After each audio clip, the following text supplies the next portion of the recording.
Hello, team. Welcome to another weekly sales meeting. I appreciate everybody taking the time to join us this week. We've got a really great lineup and a lot to share this week. And we're going to get kicked off to talk about a very big event. This is going to be our big national event here coming up on November 2nd and 3rd. We're calling it Winners Win. We're very, very excited about this. So we're not at the point where we're ready to share all the details, but we want everybody to save the date. So, I'm going to follow up. We're going to be following up this weekly sales meeting and sending a message to everybody. And we're going to be making the big announcement on where the event's going to be, who the speakers are going to be, and what we're going to be covering on November 2nd and 3rd. So next week on our weekly sales meeting back here next Wednesday at 11 a.m. Eastern time, we'll be getting into all those details. But in the meantime, we want everybody to save the date. Make sure they can come. Our goal is to get as many of our team members to this in-person live event here on November 2nd and 3rd. So make sure you take the time to save the date. Now we're going to talk a little bit about process and outcomes. This is a big one, and this is something I've seen a lot of in this market. And this is, when you get into the weeds of challenging markets, when you get into the weeds of dealing with, obstacles, we really start to see the difference between people that have great process and people that are just focused on outcomes. And the people that are focused on outcomes are always the people that, do something, do a lot of something in a short period of time and then just kind of fade away. So, I'll give this kind of analogies like, people start posting on social media and they expect leads, they expect referrals. Doesn't work like that. It's a long game. So if you're focused on those outcomes, you're going to sit there and you're going to give up after a week, 2 weeks, 3 weeks, 4 weeks, okay? Same thing with going to open houses. Same thing with all of these sales activities that we're doing is you're not going to get instant gratification, okay? It just doesn't work like that. That's not the nature of the game. The focus for us is the process. Every single day we focus on the process. You can get a bad, string of people that you're working with. You can, if your outreach is to real estate agents, you can get a bad week where all the agents you reach out to that week are no dice. You can get a bad stretch of leads that you got that can't get in touch with buyers or they're not qualified. In any situation, you're going to get that situation is going to happen. But when you zoom out and you focus on, over the course of a year, 2 years, 3 years, what do the numbers look like? And that's why process is so important. When certain inputs happen, you're executing on the next step. Hey, I got a lead. I call it within, X amount of minutes. I got a referral. I'm calling it within X amount of minutes. What's my process once I actually call that person? My next step is to do a one-on-one. My next step is to introduce them to my LOA. Like whatever the process is, you do it the same way every single time. And I've had this conversation with a lot of our team members recently. And what I hear is people, when they don't get the results that they expect, they start to give up. And that to me is a sign of entitlement. You're not entitled to any outcome, okay? We have to earn the outcomes by being dedicated to the process, by doing the due diligence, okay? We can't cheat the process, okay, guys? I can tell you right now, I don't know how much we're going to grow by over the next 3 to 4 months. I don't have a specific number, okay? And I'm not even focused on a specific number. But what I do know is I follow a process. I do my things every single day. We follow a process from a recruiting perspective. We follow a process from a business development perspective. We follow a process from a marketing perspective.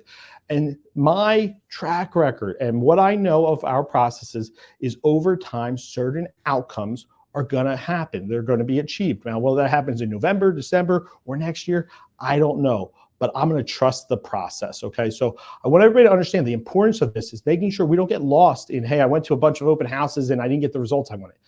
Don't focus on the outcomes, guys. That's not what matters. It's the process. It's doing your due diligence. You can't go to the gym for 3 days and expect an outcome, okay? You got to do it over and over and over again over a very long period of time until you formed habits. And over time, you'll get the outcomes that you're looking for. And that's just a product of your dedication to the process. So really, really important. Next thing I want to hit on, and this is a big one. This is like probably the single most important one that I could put out there for everybody. Is, I ask people, it's like, what is your best, day? What's your best outcome? What does that look like? And you'll get what you expect. Hey, I got 8 hours of sleep. I wake up at this time. I get to the office. I put in this many hours. I focus. I have my door shut. Blah blah blah blah blah. Okay, great. Those are the normal days. Okay, a lot of people think their best days are like those are the days that you win. No, those are the normal days. Where winning happens And where people separate is on the bad days, okay? When the market tanks, okay? When something unexpected happens, okay? When you get a ticket on the way to work, okay? Whatever the situations are, you have a headache to wake up at the start of the day. Like when you have your worst day, how do you behave? How do you perform? This goes back to process. If on your worst day, you're able to overcome, be productive, execute on your process, and do what you need to do to win, guess what? You're going to win at the end of the year. What I see is a lot of people on their worst day, they shut it down completely. Oh, have a headache to wake up today? Not coming to work today. Hey, I got a ticket on the way to work. I'm gonna take an early lunch. I'm gonna call a day early. Like, it's how you respond when you have challenges. There's been a lot of challenges in the market. This morning CPI came out. If you responded initially, rates were not looking good for the day. Then we saw a rebound. Okay, if we react to a bad, a setback, an obstacle, one of those challenges, guess what? We're going to lose a lot of days, and every single day counts. It's very, very important that we understand this. In this market, you have to cherish every single day. You have to look forward to every single day. A lot of people are going through this market like it's the worst thing in the world, just trying to survive. I am cherishing every single day. Every day is an opportunity. We're having unbelievable conversations.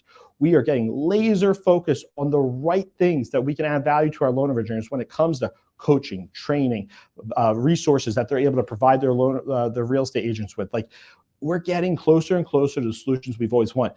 And now's the time to be more focused, to be closer to our business, to be closer to our partners, to be competing harder.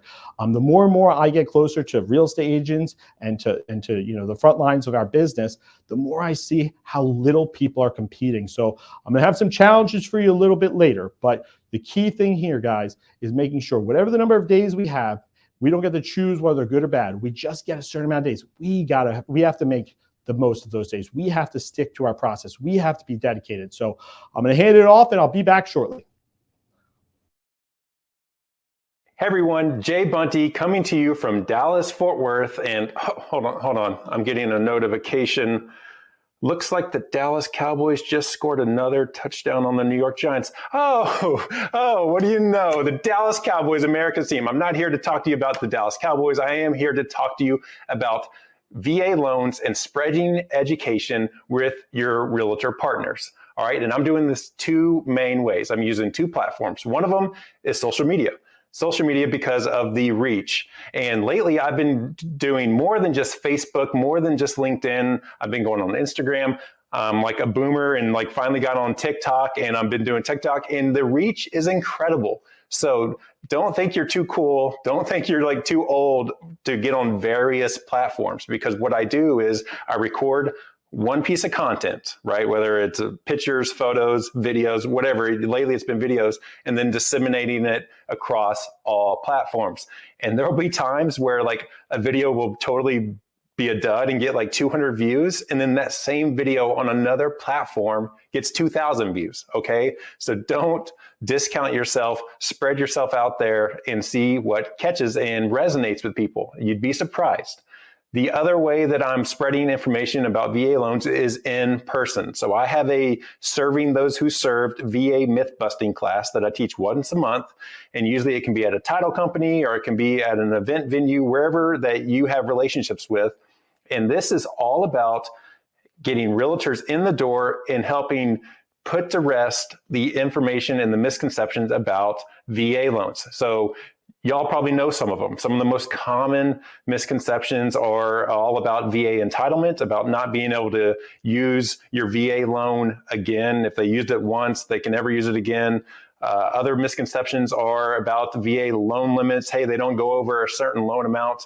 Y'all know these are misconceptions, and we have to get the right information out there.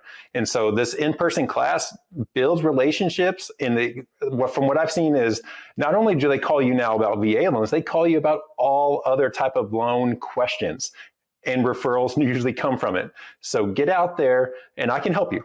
And the call to action is next week. Next Tuesday on the Daily Sales Huddle at 2 p.m. Eastern, I'm going to be talking about VA loans and the myths and getting out there and busting all the myths. So join me on the Daily Sales Huddle next Tuesday, and I'll see y'all there. Hey there, my name is Jessica Eddy, and I am with the Ohio Valley Mortgage Group, and I am here to talk to you today about the Level Up Coaching. I have been a part of this coaching group now for about 2 months, and I can honestly say that it has been a great implementation to my business. I've been as a loan officer in the business since 2009, and tracking my every activity is something that I've actually never implemented.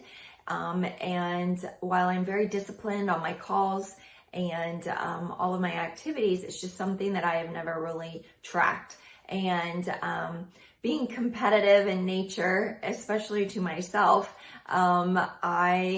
once I enter all of my daily activities into sales screen, by the end of the day, if I see that maybe my activities are not where they have, where I met my goal, then maybe I haven't posted enough on social media or made comments on there or sent a thank you card. That's staring me in the face. And so that means that I honestly can't walk away without that being done. So it keeps me on track. It keeps me focused. And then also meeting with my coaching group every other week has been great as well. So maybe someone has had an idea that they started implementing into their business that they share with the group, or if there's something that one of us are doing, one of our activities that we're trying to see if someone has a better way of doing that. Maybe there's a tweak that we can make in helping them or applying that to our business. And it's just been a great takeaways with that.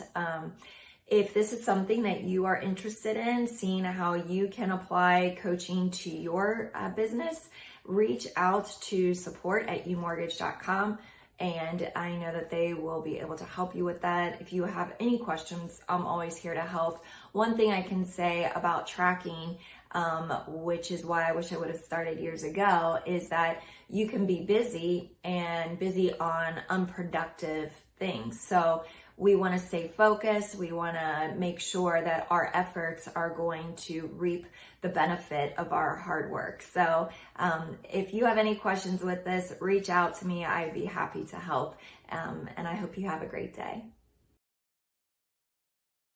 Hey everybody, this is Chad Curtin with the UMortgage branch in Cincinnati, Ohio. I'm excited to be on the weekly sales meeting again. Today I'm talking about how do you maximize your day, get the most out of your day. In this market, we absolutely need to make sure that we are getting the most out of each and every day.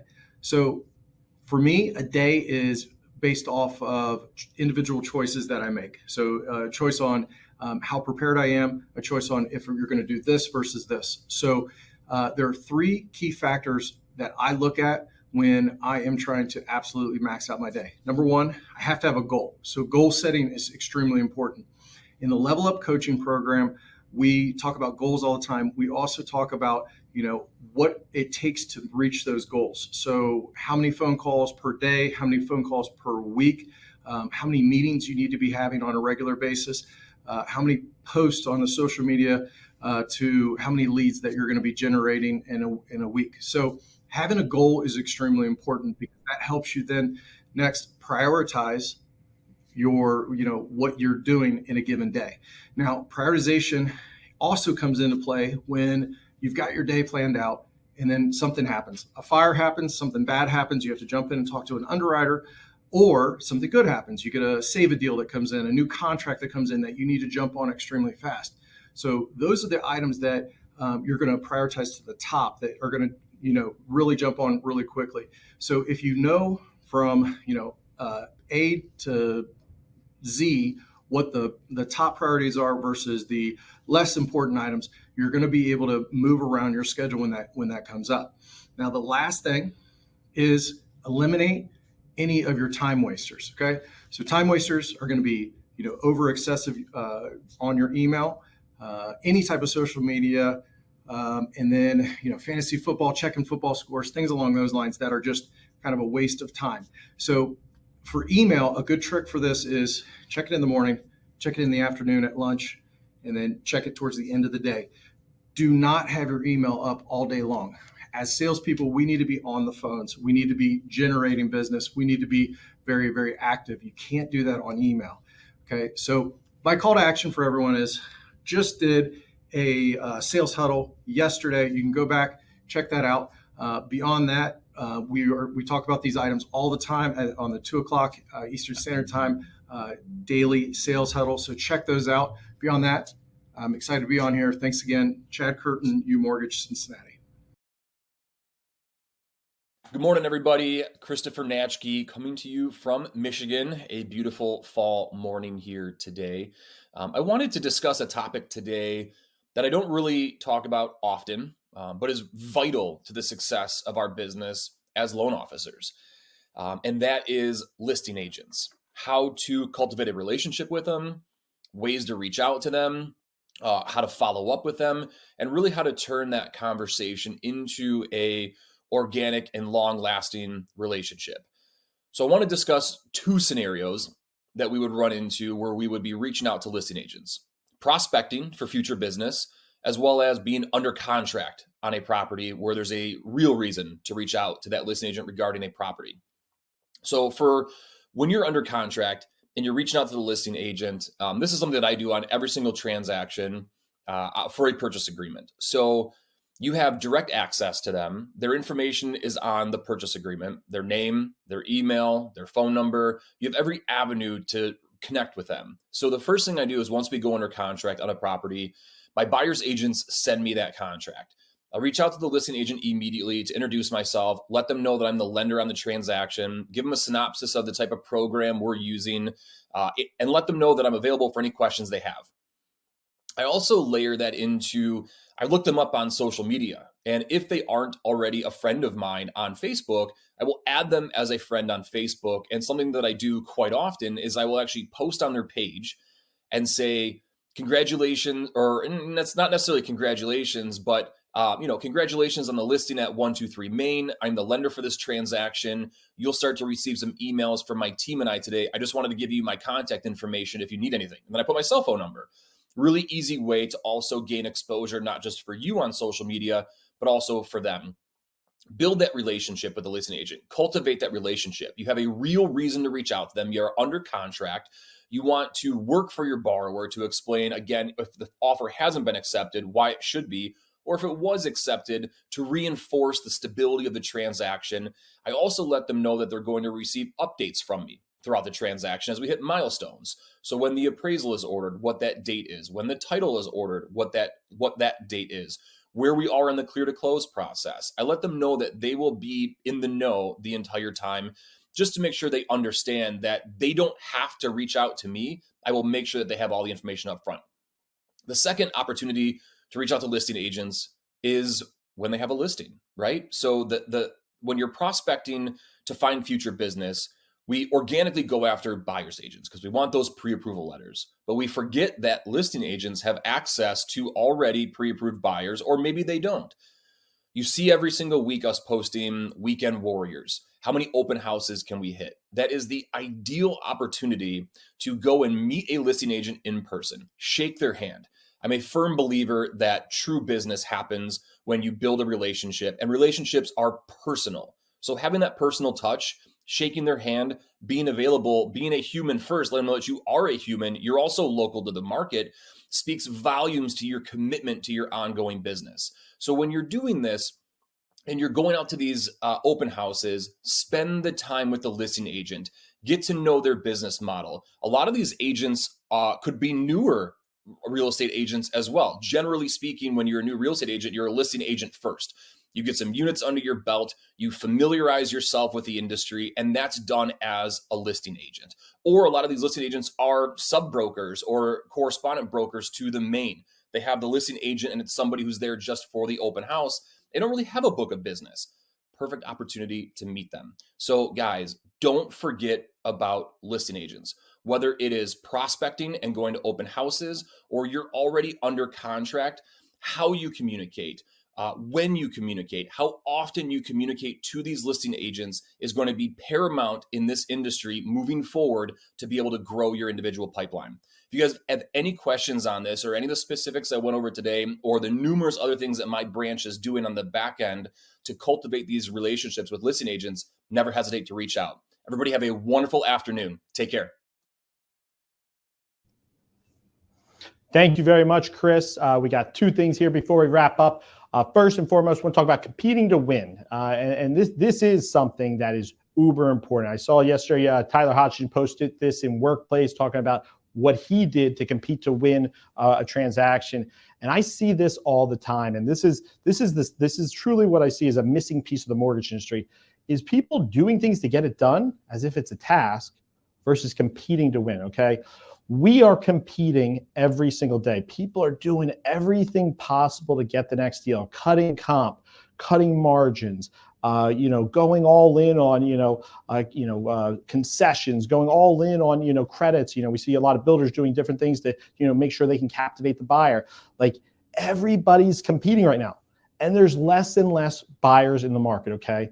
And the reality of the situation is we have to compete, okay? We can't go through the motions, okay? If we have a buyer, whether they're under contract or not, I see people that like literally will say to me like, oh, they've been looking for 12 weeks. I'm like, that's amazing. That's amazing. They've been looking for 12 weeks. That's great. That means you have 12 weeks of their attention. Every single time you reach out to them on a weekly basis, you can ask them for referrals. Hey, do you know anybody else looking to buy a house? Do you have any friends or family that might be in need? You have 12 weeks and they haven't even found a house yet. This could go on for 18, 20, 24 weeks. Like, it's a great thing. It's an amazing thing, okay? They're still looking, okay? It's a great thing, guys. Compete for their attention. Compete for their interactions. Am I calling to follow up just to get, just to check a box to say I did it so I can put in my CRM that I followed up with the Joneses? Or am I making a great conversation? Am I interacting with them in a way that leaves an impression where this weekend, if they're at a barbecue, if they see somebody that talks about homeownership or buying a home, that they're referring that person to me? Competing every single day in every single thing that we do. It's vital to win in this market, to separate ourselves. We have to compete to win. It's not about products and pricing. People get too caught up in the nuance. You have to understand, competing is for the relationship. It's for the interactions. It's for the communications. It's showing the buyer, it's showing the real estate agent how much we care. We're not just doing a job. We're not just going through the motions. We know this might be this agent's only transaction. We need to always be showing them how much we care, how much it means to us. Same thing for that buyer. We need them to understand that we have their back. And when that right house comes up, we're going to make sure we have them prepared to make the most aggressive offer, that we're selling them to the listing agent and helping build the case for them to get that house. It's all about competing. That all this effort, all these touch points, it all adds up and all helps us win in the end. So we got to do it. It's what separates. And believe me when I tell you, if you're not doing it, somebody else is, and that person's winning. So last thing here I want to talk about is, today's loss leaders. I've shared this with you guys in the past. Today's loss leaders are tomorrow's market leaders, and that is a fact. There's people that are bleeding out right now. I told our team this morning, it's like, hey, listen, I plan on going on bank rate. Let's go after our competition. Let's make sure that any single person that's out there gets a loan estimate from UMortgage. We already know we have the best pricing. So local, if hypothetically we don't get a referral for that buyer, and they're working with another lender, we'll make sure we advertise our rates so they get a loan estimate from us. Even if we don't win the deal, we know they're going to have to cut their comp just to compete with us, because these retail lenders can't compete with our margins, can't compete with our pricing.